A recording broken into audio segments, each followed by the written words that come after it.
Ang pinaka-latest po, Mr. Chair, yung mga kalapati, yung mga bata o mga bisita nila may dalang itlog, i-incubate doon. So after so many years,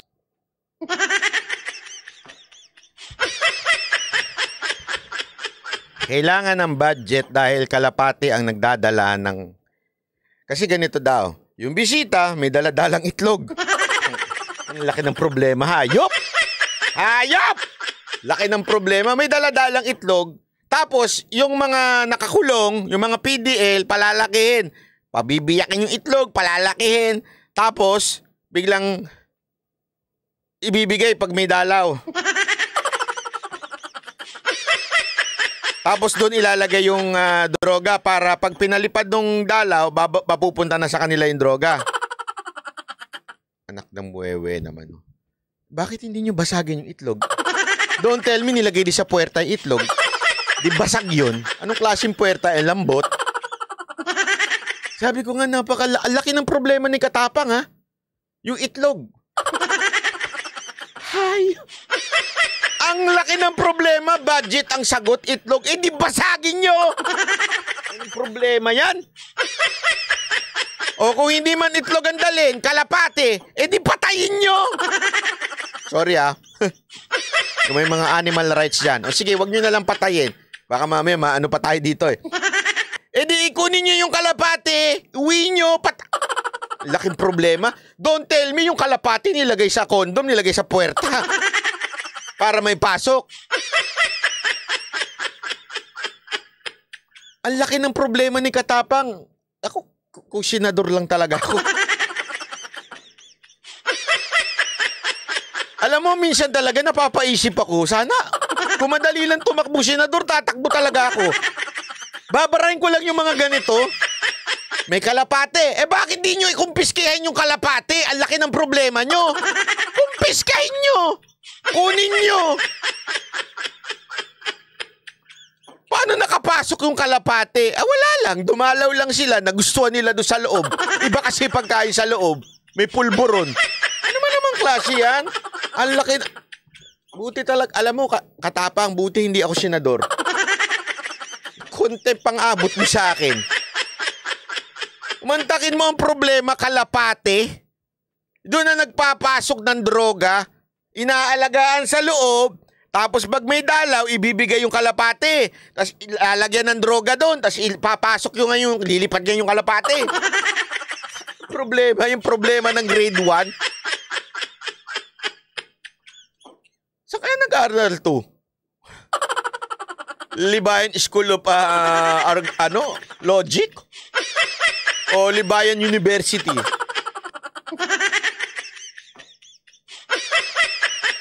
Hindi, di ba? Alam mo na nga kalapate. Bakit di mo kumpiskahin yung kalapate? Why do you need a freaking budget para lang masawata ang droga? Ang sikreto lang pala yung kalapate. Di, kumpiskahin mo yung kalapate. Ewan ko, tanga ba ako? Tanga ba ako si Katapang ng tanga? Sorry, baka kasi ako tanga,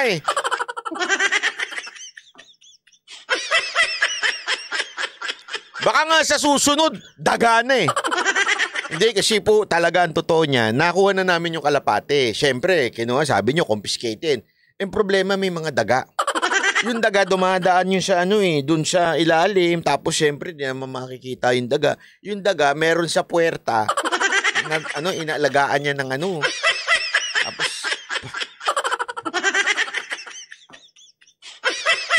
di patayin niyo yung daga.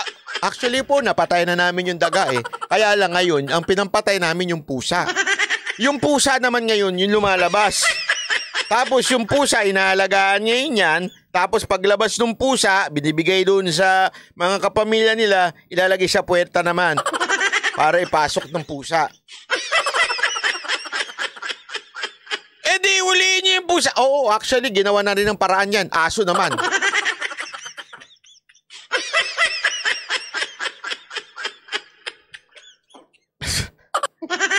Pambirang buhay to, Mr. Katapang, are you really serious about the kalapate? Yan ang gagawin mong dahilan kaya may droga sa loob, kalapate? Seryoso po ba kayo, sir? Anong klase ho kayong... Ewan ko, paano na kayo naging general sa ganyang bagay?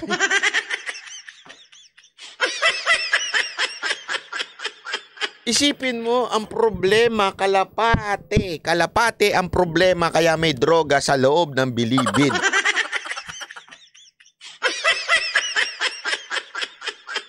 Ipa-drug test natin ng lahat ng kalapate. Tigi.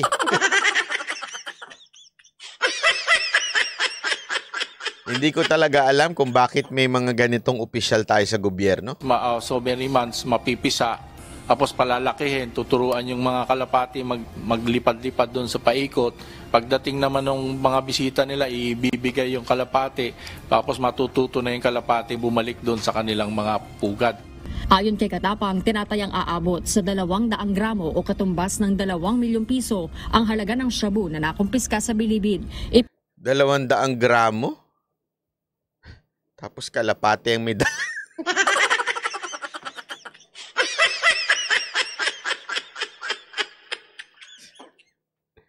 Diyos mio, marimar.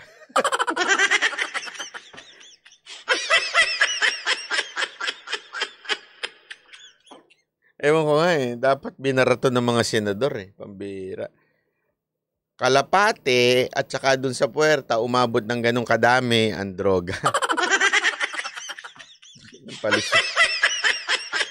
Alam mo yung palusot, dinaig pa yung mga palusot ng mga estudyante sa eskwelahan, no? Bakit late ka? Kasi traffic po sa amin Ngayon mo lang ba alam na traffic? Hindi po kasi, naiwan ko po yung libro ko O, pwede ka naman pumasok na walang libro. Nalaglag yung lapis ko sa labas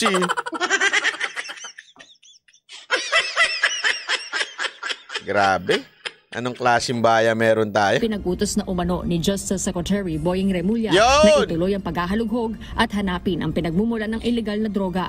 Bukod sa illegal na droga, Alam na nga nila, nasa kalapati nga. lumabas din sa pagdinig ang problema sa kakulangan ng tauhan sa maximum security compound ng Bilibid. Ayon kay Senior Inspector Purificacion Hari na siyang officer in charge sa maximum compound ng Tumakas Cataroha, tinanggal umano ang Security Patrol Unit o SPU at ang mga keeper o mga gwardiya na rumoronda sa lugar noong umupo siya sa pwesto.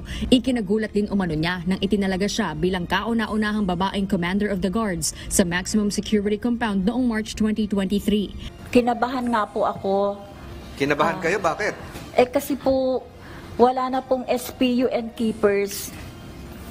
Wala na pong magmi-maintain ng peace and order sa loob ng maximum. At bilang babae po,